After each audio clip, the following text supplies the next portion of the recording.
What's up, everyone? This is Noa Dalzell, and I'm here with a Monday night episode of You Got Boston.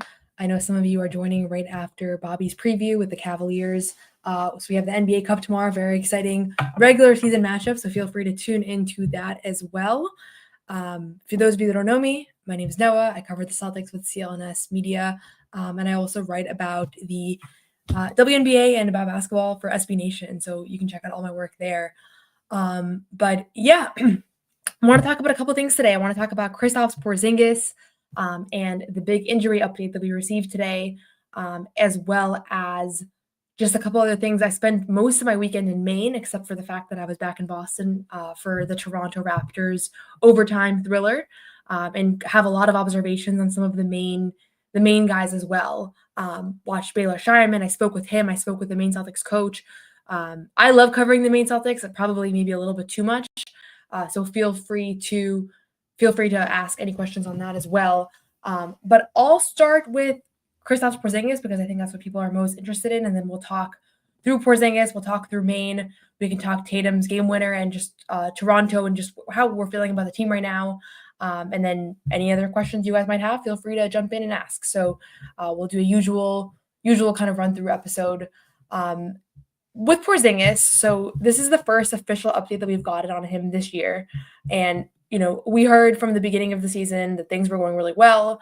At Media Day, Brad Stevens said that things were almost ahead of schedule. Things were surprisingly well. But there was this kind of cautious optimism. There was this understanding that, Porzingis was, he's recovering from something that's unusual. It's rare. And certainly they were not going to rush him back. And I think that that's still the case. They're definitely not going to rush him back. I don't think there's any intention to, put him in risk in any sense. That being said, it's been really clear over the last few weeks, at least for me, that he is getting really close. In the last You Got Boston episode that we did, I think it was on Thursday. Yeah, we did one. I did one on Thursday. I had just come back from Brooklyn, and I had a really good seat in Brooklyn with the kind of away media. And the seat was of the Celtics bench, and Porzingis was like dying to play. He pretty much had the ball in his hands every time out. He was just full of energy, and he always is, but it stood out. And so we talked about that quite a bit in that episode. And it was all like, nobody told me that Porzingis was about to come back. But it was just a gut feeling, and I don't usually say that, but I had a similar gut feeling before Game 5 of the finals that he was going to come back. Like, he kind of just has this energy about him when he's about to play that is hard to explain, but when you watch him every day and you watch him very often, like, it's pretty apparent. And so the update effectively is that he actually practiced today with the Maine Celtics, and Xavier Tillman also did, and the organization just sent out a press release to us initially. And so they just did their practice in the afternoon, and then they're both been recalled by Boston. So it's not a long-term thing that they're going to be with Maine. But I think the assumption here, and we don't know for certain, but the fact that Tillman came with him makes it very likely that they scrimmaged with the Maine guys, but that they wanted to have, an NBA big, and Xavier Tillman is certainly a versatile defender. He's somebody that can pose a problem, pose a challenge. And so, yeah, that was, so basically the understanding is that Porzingis very likely scrimmaged with the Maine Celtics today, and was guarded by Xavier Tillman. It's possible he was doing other things. He was doing other drills. But the fact that Tillman went with him, and the fact that it's not just Porzingis did a little bit more in practice, but he actually got called up to Maine, is a big deal. And the fact that the team informed us about this as well. We don't get a lot of these injury releases. I think the last time I got an email like this from the team was when they found out that he tore that ligament that I still can't pronounce. And so this is really an opportunity for him to not just recover from this injury, because obviously the injury is the main thing that everybody's concerned about, but he has not been playing basketball for, since June. And so I think there's a concern about just like the rest of his body and making sure that he's strong enough and that he's good to go. And with a guy like him, but really any basketball player, like the adjustment from going from not playing at all to now you're playing in an NBA game, like so much can be thrown out of whack. And so the priority for him is to make sure that he's building up strength. ESPN has reported this, Shams Charania has reported this, that really the priority is ensuring that everything else is in sync, that his legs and, he's not going to come back in, play a few games, and then tear something else or strain something because he didn't ramp up accordingly. And so it's not completely unusual to use the G League affiliate to have a guy kind of work his way back into shape. It happens all the time in the NBA. But this is a very unique situation because I do think that the Maine Celtics and the Boston Celtics are so intrinsically connected. And I can share more about that. As I said, I went to 2 Maine Celtics games this weekend and talked to a bunch of people. It makes a lot of sense that they would bring the team down to the Auerbach Center for practice and have KP play and Tillman play, and kind of have it be all this kind of big community thing, because that's really how the 2 organizations function. And so, yeah, it's effectively they're calling it the next phase in his recovery as he continues to ramp up his workload. That was the exact language that they used. And so there is no official timetable, but I will say I spent Thursday kind of speculating about when he might be back, why I think he's coming back sooner. Granted, there was always the December timeline. So as we're moving through November, like there was just an understanding that he was going to come back, within a few weeks. But seeing him in Brooklyn, I felt really strongly that it was going to be sooner rather than later. And then, just 3 or 4 days after that, the Celtics have emailed us that he's doing this Maine Celtics practice. And so most likely I would imagine a scrimmage. And so obviously 5-on-5 scrimmage with contact with a guy like Tillman playing against you, like that's a really it's a really good indication that he's very close, honestly. And he has always seemed it. Like he was doing things over the summer on his Instagram story that I was like, okay, this doesn't seem like a guy who's not going to play till January, But I think they've always wanted to take the cautious approach. And yeah, so that's the update. I could also just say that, I think they really miss him and they really need him back in a sense. And I felt like in the playoffs they had enough without him to get through that run, but it's almost like eventually this guy is a cornerstone of your team. Like he's such a key piece. I think that this team really needs him back. And part of the pain troubles that they've faced come from, I think, the fact that his absence is starting to be more felt. Normally what happens with the media is that we'll have Celtics practice. And then after the Celtics practice, we'll hear back from players and we'll go downstairs and we'll open it up and we can see some guys shooting around. And then after that, we will generally speak to 2 players and a coach. And so, this time it was different. And I didn't know why. They sent us an email saying that we're actually going to hold media availability before practice. And I didn't know what that was about, but I think that a part of that reason was that they wanted to get this out of the way, get us out of the way, and then practice can start, and then KP can practice, and they can bring in the main guys and all that. So I didn't, for some reason, none of these comments are uploaded, so I was like, everyone's really quiet. But now I'm seeing all your guys' comments. So that's the KP update. I'm just circling through here to see if there was anything in particular. Yes, apologies. It's torn medial retinaculum. Yeah, so at the beginning I was trying to say it. Every time we did one of these videos, I would say the tear. And then I decided that I can just say that I can't pronounce it. And that's better, honestly. These are the terms. Thank you, Pete. You guys can read them for yourselves. Hopefully, if there is another injury in anybody's future, it is something really simple, like a strain, but hopefully there are no injuries at all. So yeah, and then the other thing is that this is a good point. The Xavier Tillman piece, like he hasn't been playing either. And I think that it's really hard to go from not playing at all to playing. Like it's remarkable when guys are able to do that. Actually, Drew Peterson, one of the Celtics 2-way players, he wasn't playing in Boston. He was with Boston most of the year. And then this past weekend, he made his debut in the G League. And he had a rough debut. He really struggled. And afterwards, the Maine Celtics head coach, Tyler Lashbrook, basically said, like, it's really hard when you don't play to come back in and play well, even in the G League. And so this is going to be an opportunity for Tillman to get some run as well. So I think it's a win-win. I love it. I love that they shared this with us, especially the Tillman piece, because I think it's just a fun tidbit. And we can ask about it. We can learn more about it, and all of that. So anything else on KP, or else I can start talking about Maine and some other things. And I'm seeing some questions in the chat as well. So, and I am knocking on wood. I never mean to jinx anybody. I know I talk about injuries speculatively quite often, mostly because it's when we're talking about the end of bench players, like it almost like their participation depends on injuries occurring. So that's why I'm asking about them. But ultimately, like it's not. I'm not trying to jinx anybody. I think that I'm not jinxing anybody. I'm always knocking on wood. I'm a big not. I'm always like worried about jinxes. So my family, we touch our hair. That was what I learned.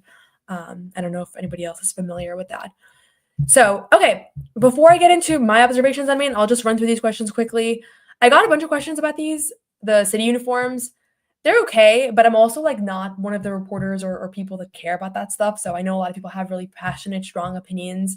I barely notice when there are new uniforms, but I did notice the city uniforms. And I think because Tatum had a game winner in it, it's like they're kind of cool now because there was a really cool scene with them. Probably they would have been pretty forgettable. So we'll see.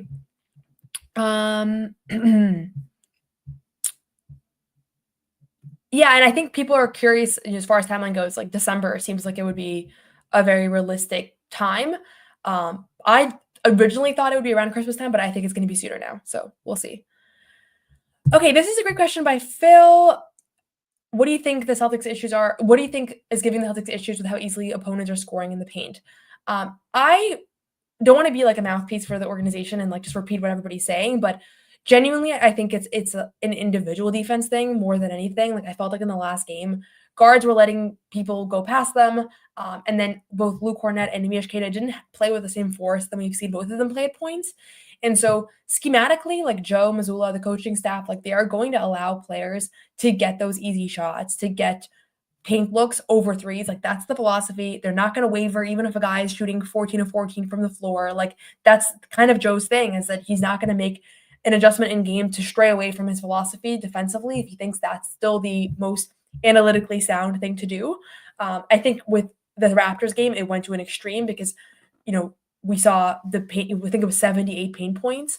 And that little push floater that Jakob Podol, I always mispronounce his name, that push floater that he hits, like I think Joe kind of considers that to be not really a pain point, and that's why he talked about that post game. He said like that's a harder shot than like a layup, and that's a harder shot than like some other more difficult seeming shots. It just so happens to be like just in the paint.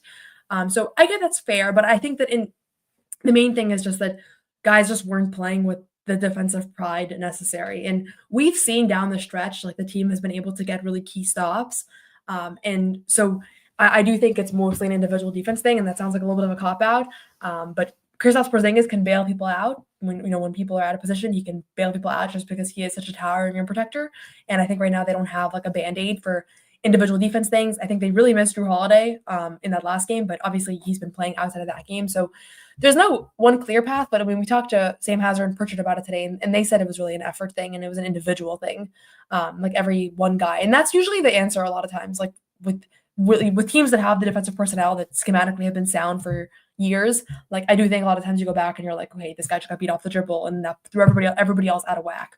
Down the stretch, Queta contested a couple of those floater push shots, and a few of them missed. And it's like I think everybody just wants to see those shots to be a little bit more difficult.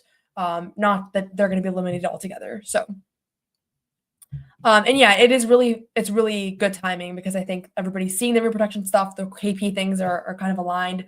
And then there's also this understanding of like, they're not going to rework the entire game plan or the entire defense, considering the fact that KP is going to come back soon. You know what I mean? So it's like, if he wasn't on the horizon, like if he was 3 months away from coming back, maybe they would change what they're giving up, what they're willing to live with.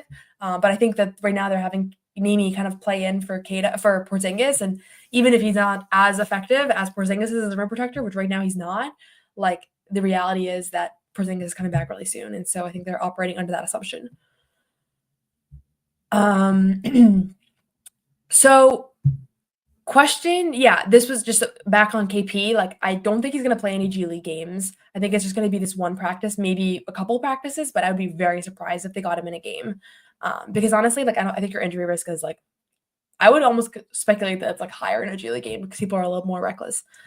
So we'll see. Oh, and then I'll just give a shout out. Yeah, when I was in Portland, we went to Ironclad East, which is like a Mexican food truck.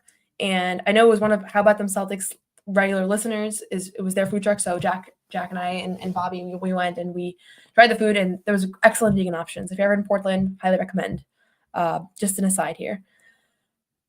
Okay, this is a question from Adam Smith about the Missoula hug thing. So Missoula was asked by Gary Washburn of the Globe last week at practice about whether it has better relationships with other coaches around the league now.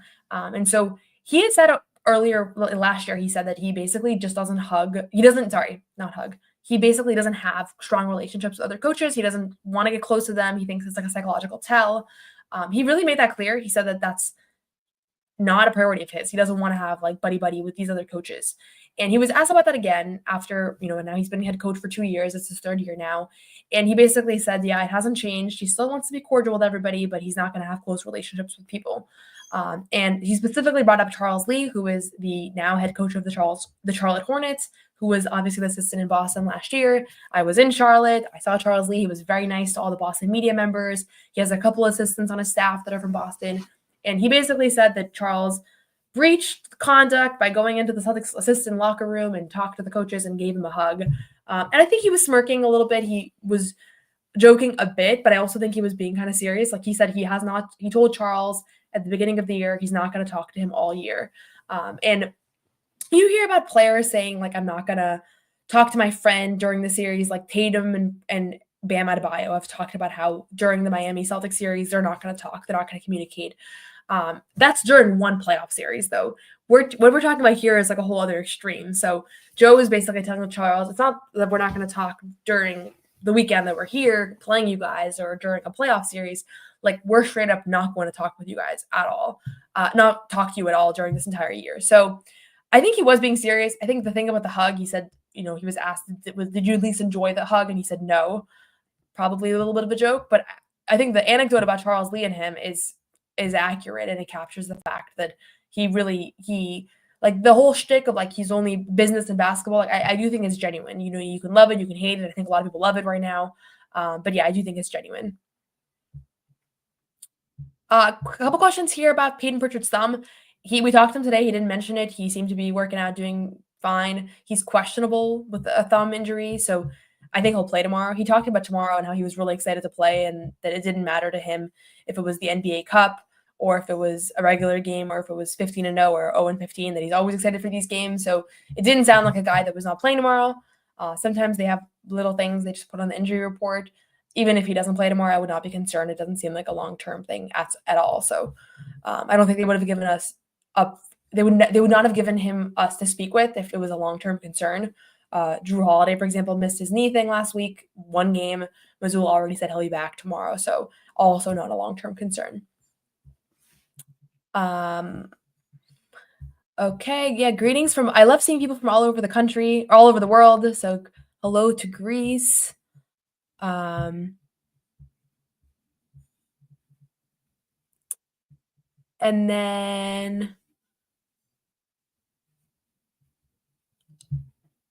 yeah, he did look like the best center in the league. And Joe, I think this is about Podol, but Joe also said, like, he's a really good player. Like, I think sometimes we have a different perception of who the coaches scheme against, and he has given the Celtics a handful over the years, but he also scored a career high 35 points. So we'll see. I'm just scrolling through here to see if there's anything else that I'm missing, and then I'm gonna just go into the Maine Celtics stuff and get into that. So, question here about whether any end of bench guys will be moved by the deadline. I haven't heard anything about that, so I don't want to throw out anything unsourced, but I haven't heard anything about potential trades.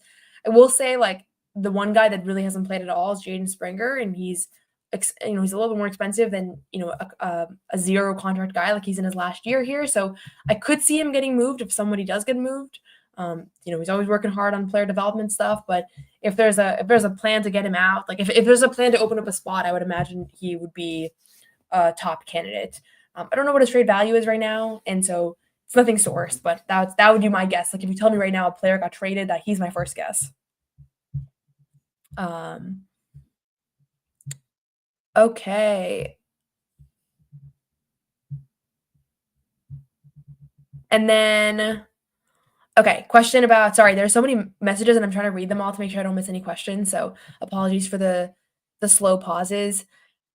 Who do you think on the Celtics would give the Celtics some trouble tomorrow on the Cavs? I think Darius Garland is a great guess. He's been playing phenomenal. But I also have to go with just the front court players. Like right now, as we talked about with Toronto, guys that are not all-stars, we're looking like MVP caliber players.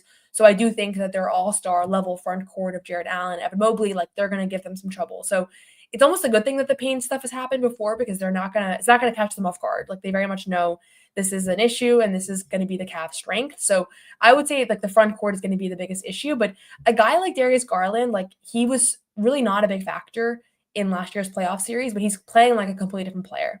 So we'll see. Okay.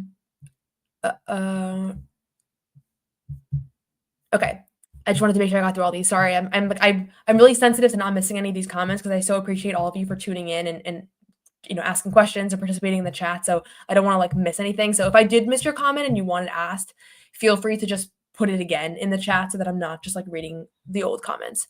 And then also I'm just going to acknowledge this. This became a joke on the last post-game show. I don't know where it started. I went back to rewatch and it didn't even make any sense to me, but I do not hate Jayson Tatum. I think it came from me critiquing the fact that he didn't have a great game versus Atlanta. But please end the rumors. I've been getting so many comments like this. So if somebody knows where it came from, you can fill me in on the joke because I missed the beginning and then I thought it was going to be explained to me. It was never explained to me. Okay. So I'm going to get into Maine. Feel free to ask any Maine related questions, but I'm just going to chat about what I experienced, what I saw in Portland. And before I do that, I just want to give a quick shout out to our friends over at Game Time. Game Time is literally my only app that I ever use for ticketing. You can go to NBA games, you can go to Celtics games, you can go to concerts, shows. I buy all my friends and family Celtics tickets for their birthdays. It's like pretty much people know if they have a birthday coming up, they're going to get a ticket for me. And I always do it from Game Time. So all you have to do for Game Time is pick an upcoming game. You can look through the seats. You can actually see what the court looks like from the seat that you choose. So that is the best place to witness what the view is going to be. If it's going to be from the sideline, from the baseline, from up high, you can see it all on Game Time. There's all-in pricing, so you can see the upfront cost. There are no surprise fees at checkout. There are seat views, lowest price ticket guarantee. There is full ticket coverage, so if your purchase is covered with the most flexible customer service policy in the ticketing industry.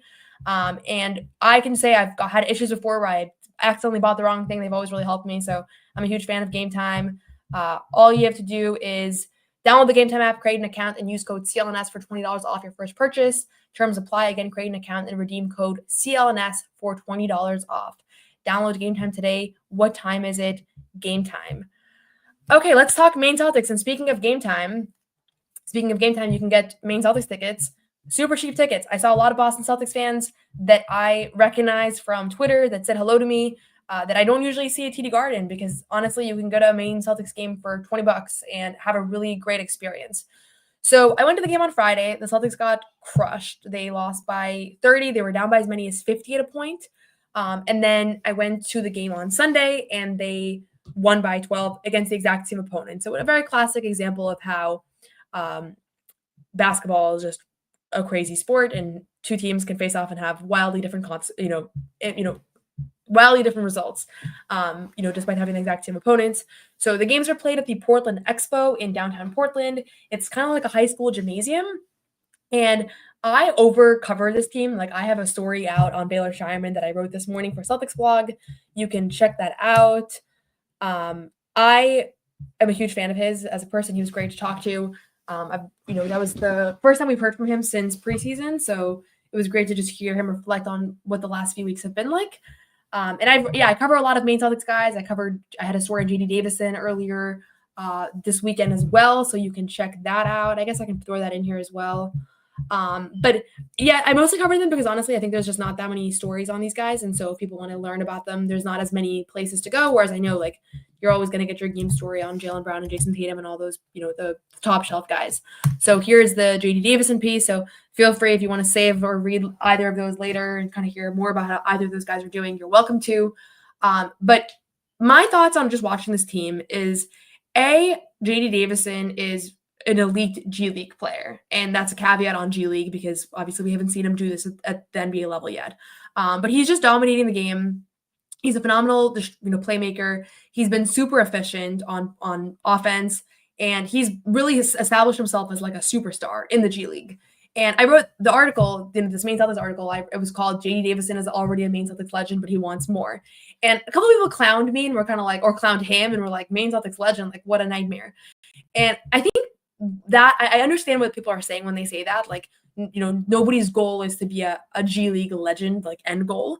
But I actually would dispute that because if you go up to Portland, and some of you have been there and some of you have met there, I think you would attest to this. And there's a really special atmosphere in Portland. There's a die-hard fan base that shows up for these games and packs the arena. And they were literally down by 40, and this fan base was more engaged than a TD Garden would be, and the Celtics were in the same situation. And so there is a sense of like this is his third season there, and he's a very distinct player. He has a very distinct look with his hair. And so people have just fallen in love with him. Like people are talking about him. They're so excited that he's still there. It's really unusual to have a guy come back that many years in a row and play in the G League, because normally you just end up in a different organization. And I think the Celtics really believe in him, and they think that he has a future in the NBA, and they wanted to give him this opportunity and give him this chance. And he really helps them on the G League front because he's such a good playmaker and he's such a good like floor manager that they can see guys like Baylor Scheierman and others actually like get productive reps in. Like if you just get some crazy point guard who's super talented but is going to hog the ball and he's not going to play well, then you're actually hurting like all of your developmental guys. So Davison actually props up like the whole roster, and he helps their developmental program quite a bit. The big question is, can he be an NBA player? I asked Tyler Lashbrook, who is the head coach of the Maine Celtics, who was formerly a player development coach on the Boston Celtics last season, so he understands both sides. And he said I said, what's stopping him right now? Is it just that he's lacking an opportunity? Is it that he has a certain part of his game that he needs to get better at? And he said he's really, really, really close. Like he's just about there. And he didn't detail like what specifically he's falling short on. And I understand that.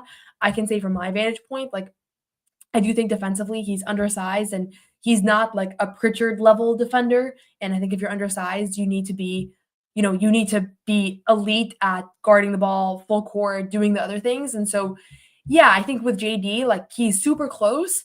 And obviously he's not going to tell me, he's far away from being an NBA player because this is his third and final two-way. He's not going to be able to be a two-way again. That's the rules. But I can just say that if you watch this guy, he became the franchise's all-time scoring leader on Friday night. He was already the all-time assists leader. There's a lot that he's accomplished with this organization, and it is pretty cool that he's been with the same G League team for his entire career, and that he's established this kind of like legend status in this town. And I know people make fun of it because it's the G League and it's not the Boston club, but I promise you that if you're there, you will feel the energy that people have around this guy, and you'd understand why it was not a backhanded compliment. It wasn't an insult to call him that. But at the same time, he is trying to be an NBA player. And he said that. He said this year, he outright told us the goal is to be an NBA player. It's to get a standard deal. He can't be on a two-way next year, so it's like kind of crunch time for him. The other thing that I'll add is that JD is an enormously like loved person from everybody that I've spoken to. Last year, Blaine Miller, who was his coach, always said like the guys love playing with him. He's such a kind person. He's so intelligent, like all these things. And so I think that he's a really good locker room guy. And he's really smart. He has a really high basketball IQ. So can you make the shot consistent? Because he's not a Peyton Pritchard level shooter. And can you become a little bit of a better defender? I think those are the two things for him, because as a playmaker, he's there. He's an NBA level playmaker. He's a great athlete. He had some moments in this game yesterday where he got up so high that I was like, that's just, it's insane. So in any case, that's the JD update.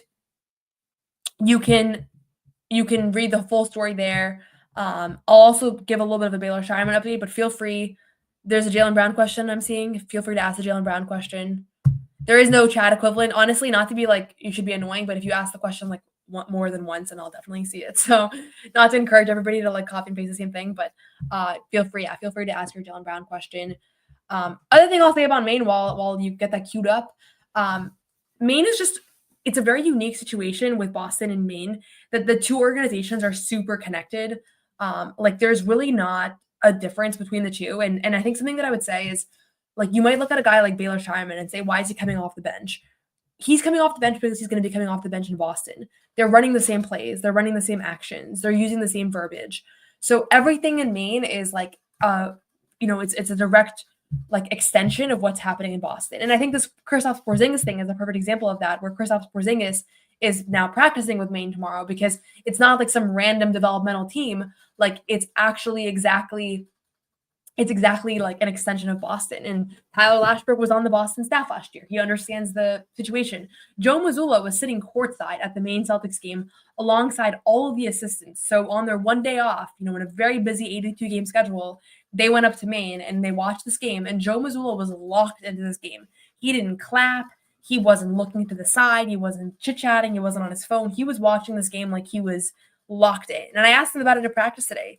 And he said, these are really valuable opportunities to show the connection, the synergy. I liked the way they played. There was a lot of effort and intentionality and all those things. So, yeah, I'll just say the reason that I've been covering this team and following it is because you actually see that they're the fruits of the Maine labor actually pay off.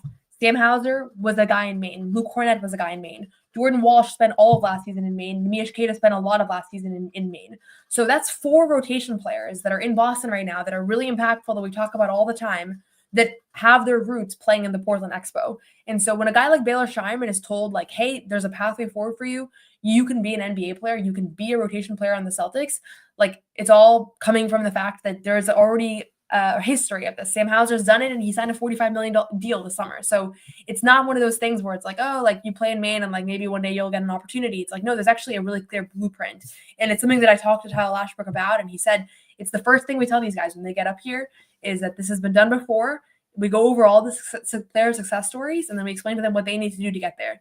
And Jordan Walsh was last year. Last year, people thought that he was very, very far from playing in the NBA. And it's not like right now he's dominating the NBA, but he's playing real rotation minutes.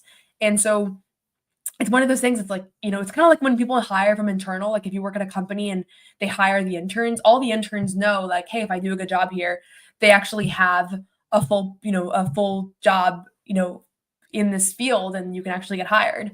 And it's one thing to tell your interns, like, oh yeah, you could get a job here, but nobody's ever heard of an intern getting a job. In this case, it's like, oh yeah, last year's standout interns are now full-time workers, full-time workers in this company. So that's the way I view it, as somebody who was never close to making an NBA team, but had internships. Like, I always looked around and was like, okay, this is a legit opportunity. They know it's a legit opportunity.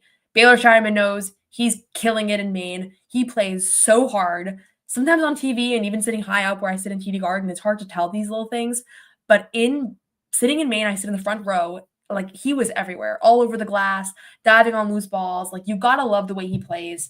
He's also been an elite three-point shooter. He's averaging 24 points a game, shooting 45.6% from the field, from three, 45.6% from three. So he's been one of the best three-point shooters in the G League so far. He's hit 20 three-pointers across 4 games. So he's averaging 5 threes a game.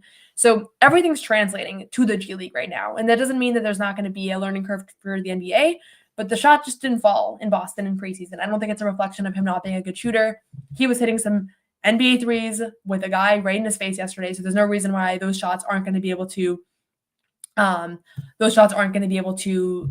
count in Boston. They're going to work. He's going to work. He was asked about the shooting struggles, and he said, I'm not worried about it because ultimately, like, I know that my shot's going to fall. I have taken lots of shots in my life, but he felt that he really improved throughout preseason, despite the fact that he never found his offensive footing. So Baylor Scheierman's story, I put it in the chat as well. You can check that out. They're both on Celtics blog, JD Davison, Baylor Scheierman. I think both of these guys have a ways to go. JD Davison, we talked about it. It's the defense, it's the shot, just more consistency there. But honestly, I think that if there was an opportunity for him to be a backup point guard in Boston, he might surprise some people. Like, and I don't mean extended, but if he had to play like a couple minutes a night, I think that he is ready for it. Just right now, they have 2 Olympic guards, and Peyton Pritchard is playing like a star. Though it's a backcourt with not a lot of opportunities. So he's still in Maine, and he's really running the show there, and he's key to these other guys' development, guys like Baylor, who benefits from the fact that he's playing with an elite point guard and not a guy that puts his head down and shot chucks, And then Baylor, he's just been superb, 31 points in his debut. So it's like from the jump, he had no learning curve in Maine. He was great. And Tyler Lashbrook just really gushed on his development, how complete he's played, how much of a competitor he is. So those 2 guys I've been super impressed with through the first 4 games here of the Maine Celtics season.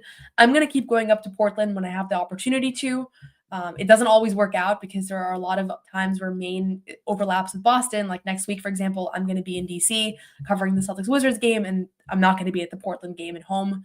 But I have it on my calendar. All the games that don't overlap, I'll be there and I'll be able to answer questions. If there's things that people ask me, like, oh, can you ask this guy this question? Like, I can literally, I'm happy to do that. I know that's not really conventionally how reporters work, but in my opinion, like, we are here to give you guys the stories and to be able to tell you guys what's going on the ground. So if there's things people are curious about and it's a sensible question, like, I'm happy to ask.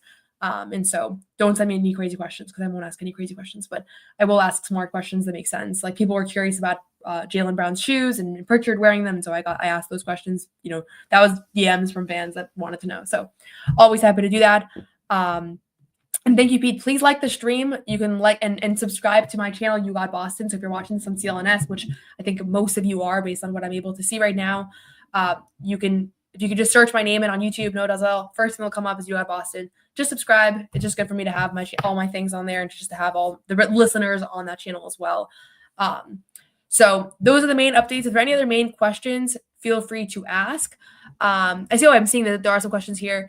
Anton Watson, I didn't mention him. He's their second round draft pick. He has not really asserted himself, but I like the way he's played. He hit some big shots down the stretch yesterday. He's just a solid player. I think he's a guy that doesn't stand out in any way, but not in a bad way either. Like he is solid defensively. He can shoot threes, which is, for a guy his size, I think that it stands out. He looked a lot better on Sunday than on Friday. And when I asked, we asked Tyler about him and he said, he's getting better and better after every game. So again, he's a late second round pick. I would imagine he spends all this entire year in Maine. I would be surprised if he went to Boston at all.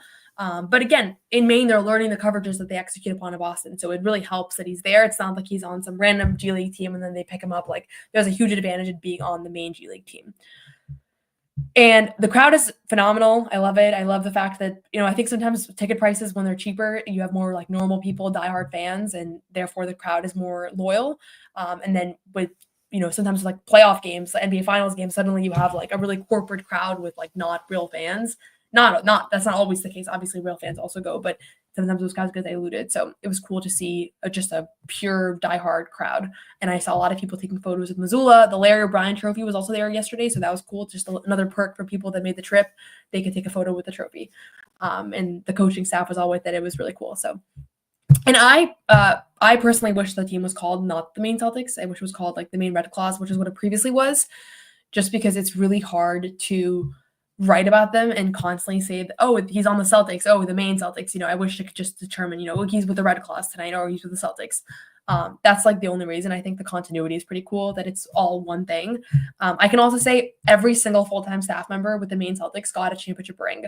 I don't think that most G League teams do that, but I saw Evans, who is one of their lead PR person who I work with to set up interviews. He was sporting the ring. It looked so cool. And he said, that all the full-time people got it. So just another like little example of how they are able to just show commitment across the organization. And it really is, it's pretty special. I think that it's just been something that I've so enjoyed covering it. So in any case, I'm going to put a link to my channel so you can subscribe to that. All of my things will stream here as well.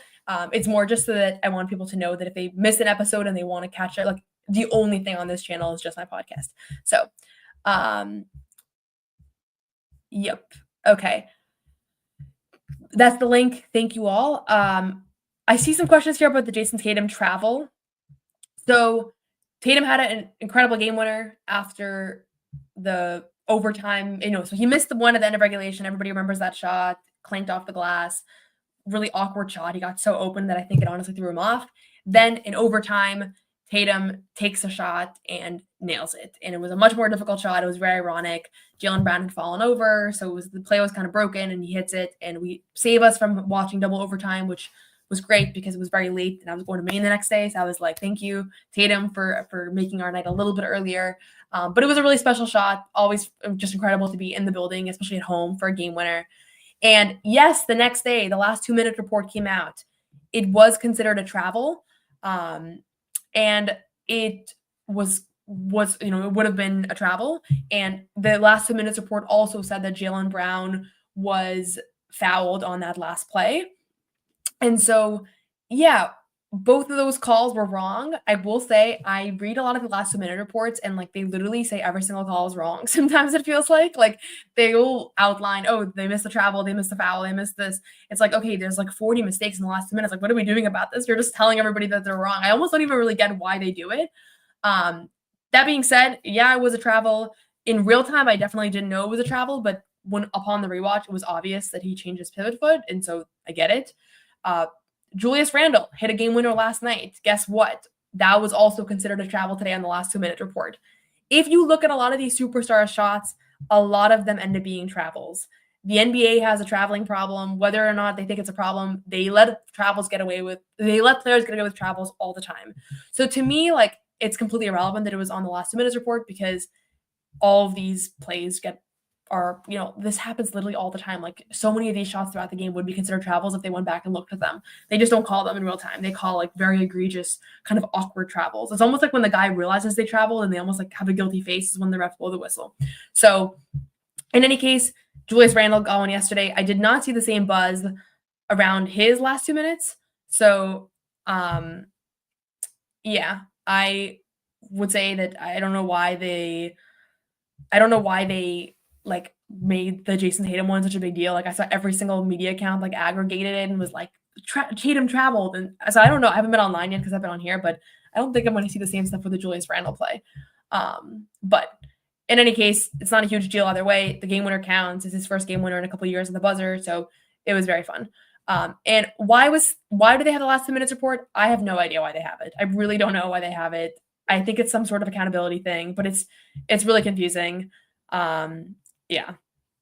And Brown was fouled. So it's like, I guess that would have been free throws, and therefore I think that would have been free throws. I don't know if they were in the bonus, but in that case, like, that's the game winner. So I don't know. I just thought it was cool to see a game winner. And you have to really look, you really have to look closely to pivot foot, which again, if you broke down an NBA game and looked at every single shot that's made, like, it would actually be alarming how many travels there are. And so I just think we let them get away with it, and it's fine, and it's a part of the game. So I don't know. NBA refs, they always put out these statements about why things are not travels. It's not my expertise. Quick message from our friends over at Prize Picks. Prize Picks is the best place to get real money sports action. With over 10 million members and billions of dollars in awarded winnings, Prize Picks has made daily fantasy sports accessible to all. You just pick more or less on at least 2 players for a shot to win up to 100 times your cash. Run your game all season long on Prize Picks. Prize Picks is the best way to get action on sports in over 30 states, including California, Florida, Georgia, and Texas. I never know if we have people from all over the country or if it's mostly Massachusetts folks. Feel free to put in the chat where you are. I'm just kind of curious if everyone's in Boston or not. In any case, Prize Picks is the best place to get real money sports action. Join over 10 million users and sign up today. Sign up today and get $50 instantly when you play $5. You don't even need to win to receive the $50 bonus. It's guaranteed. Download the app today and use code CLNS to get $50 instantly after you play your first $5 lineup. Download the app today and use code CLNS to get $50 instantly after you play your first lineup. Prize Picks, run your game. Okay, a couple questions here about whether we talk to refs. There is a pool report. So if there's like the designated media person requests to speak with the refs, I believe you can always get a pool report in. So usually it plays with like a crazy, like there's like an ejection and multiple texts and something wild happened. Normally then, like, the refs would be interviewed. I don't conduct that interview. I probably never will unless I write for like the biggest legacy paper in Boston, which is the Globe or one of those.